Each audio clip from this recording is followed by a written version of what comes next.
Ito na yung palm oil natin. Binisita natin. May nabutan tayo na kambing. Kinakain po nila yung mga pananim natin. Oh. Yan po. Ito yung mahirap. Pinagpapaguran natin pero nasasayang.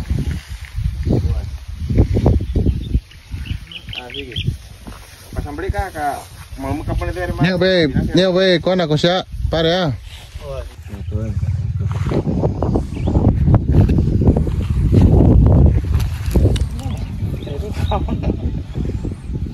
Mga ka-farmers, magandang araw sa ating lahat.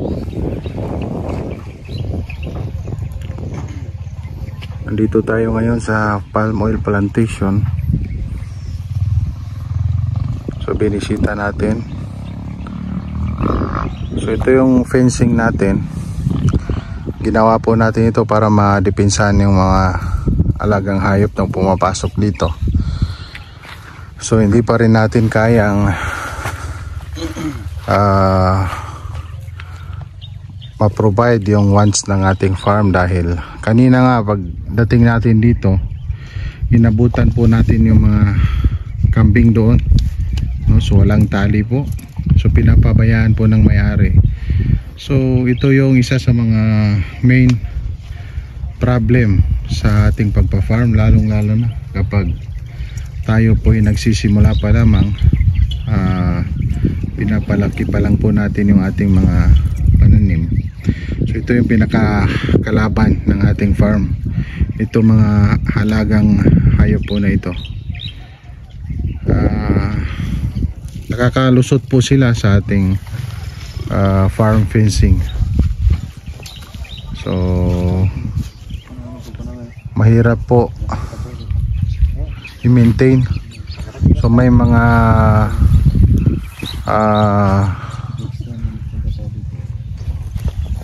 ilan dito, siguro nasa 15 pieces ng palm oil yung kinain po ng mga kambing.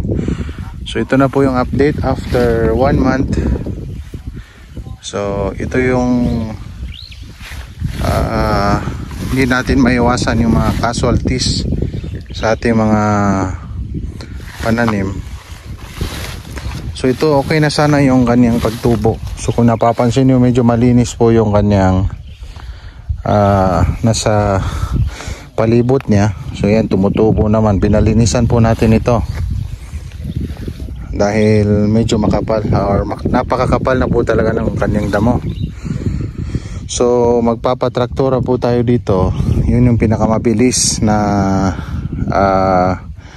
paraan para mamatay lahat yung mga damo dito. So ito po siya. So ayan, magdadagdag po tayo ng hagwire dito dahil lumulusot po dyan yung mga alagang kambing ng mga tao dito.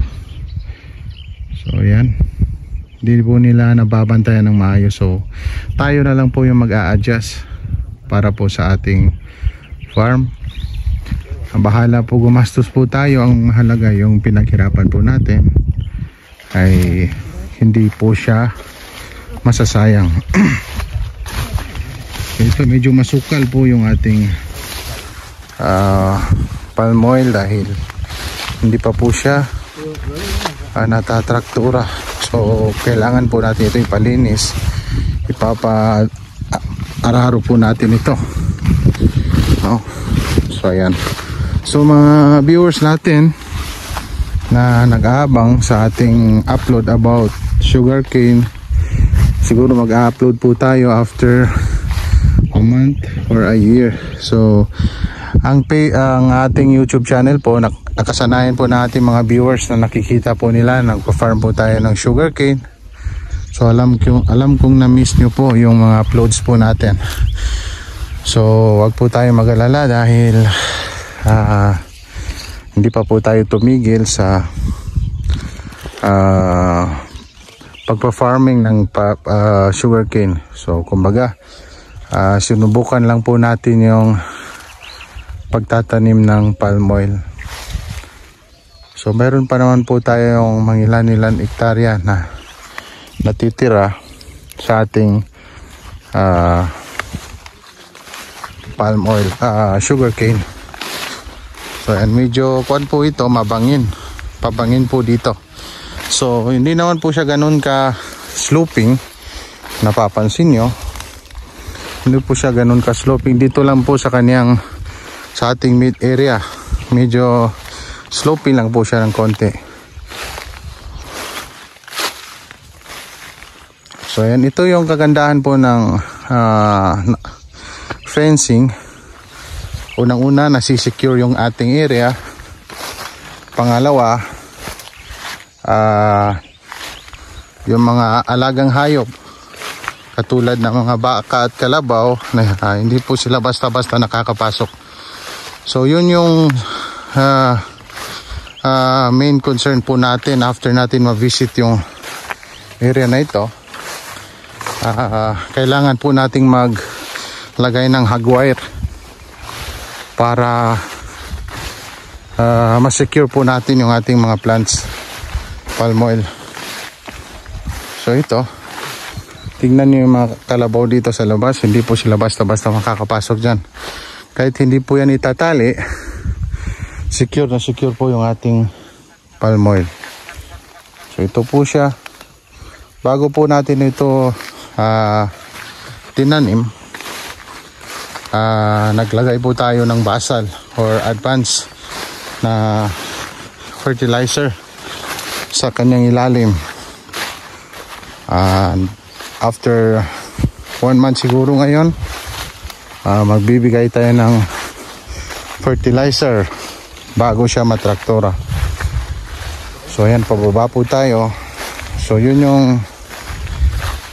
area natin dito, medyo sloping.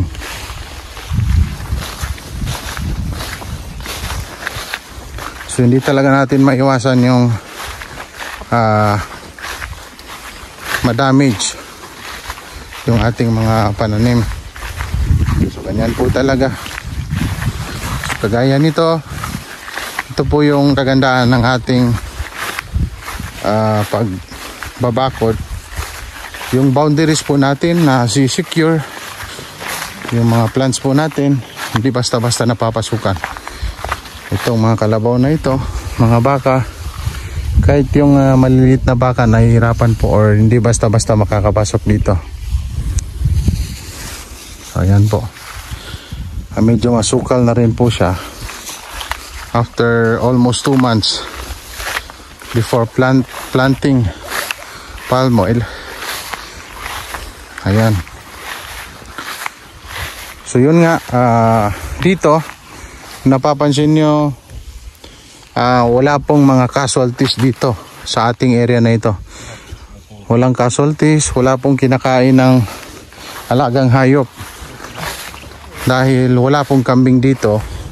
Compare po doon sa kabila kanina, nasa 15 pieces po yung kinain ng kambing. So ito po yung maganda dito dahil wala pong nagtatali na mga alagang kambing dito.